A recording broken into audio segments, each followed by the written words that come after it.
To ask the Scottish Government what work it's doing in schools to educate boys to prevent violence against women and girls. Cabinet Secretary.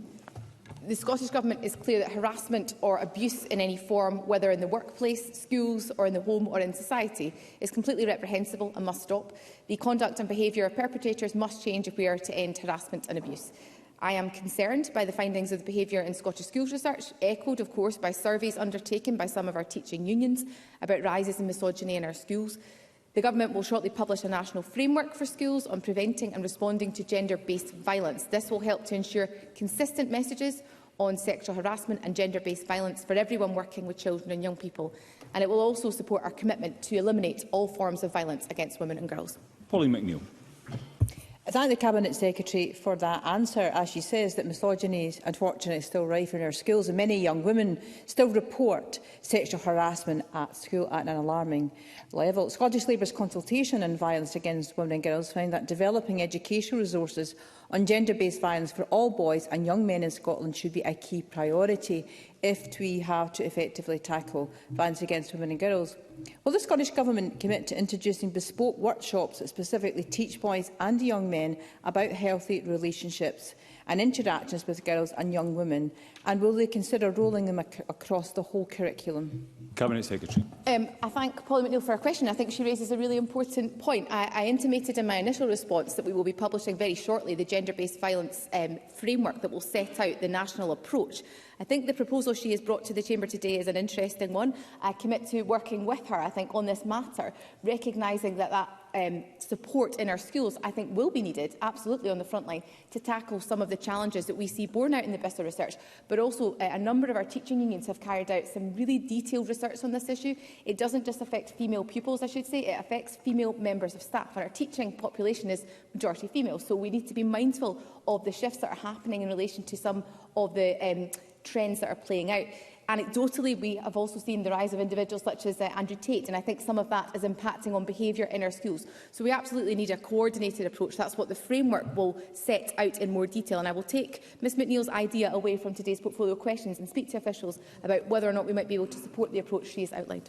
Okay, there's a lot of interest in supplementaries. I'm going to try and get them all in, but they will need to be questions. Spare us the preambles, and the responses will need to be relatively brief too. First, Jim Fairley. Thank you very much, Presiding Officer.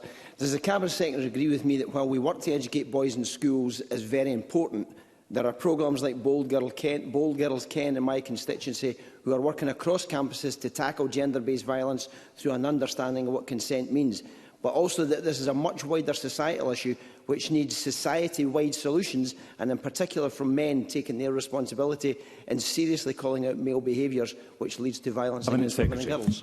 I do agree with the member, and I welcome his contribution. It's absolutely vital that men call out instances when they see misogyny and male behaviours which could lead to violence against women and girls. I spoke in my statement, I think, last week about our teachers highlighting the toxic impact of certain social media figures in influencing young boys and promoting intolerance of women.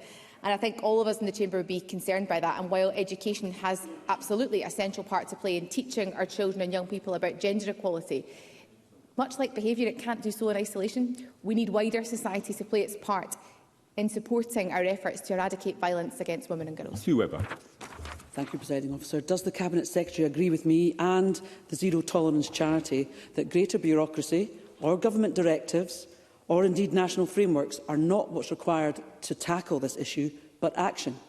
Cabinet Secretary. Thank the member for her question. I've seen some of the response from Zero Tolerance to the BISA research, and actually I'd be very keen to engage with them directly on this issue.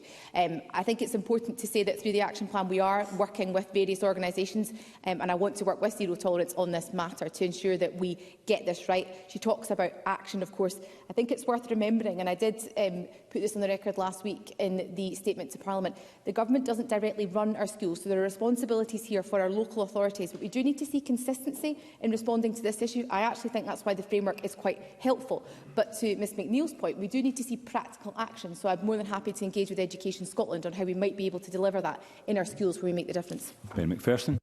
Building on what the Cabinet Secretary said already, does the Government agree with me that as well as men speaking with boys about gender justice and gender-based violence in school settings and teachers speaking in school settings, we need all men who are in positions of leadership engaging with boys, whether that's in youth clubs or in sports clubs, to engage on this issue so that together we can tackle gender-based violence in Scotland? Cabinet Secretary. I think the member makes a very important point. As I mentioned in my previous answer, we need that societal approach to eradicating violence against women and girls, and public support from men in positions of power, and I should say, Presiding Officer, positions of public life, are really important. I know the First Minister has taken a key role in tackling the problem of toxic masculinity, and I hope that every man in this chamber would look to do the same.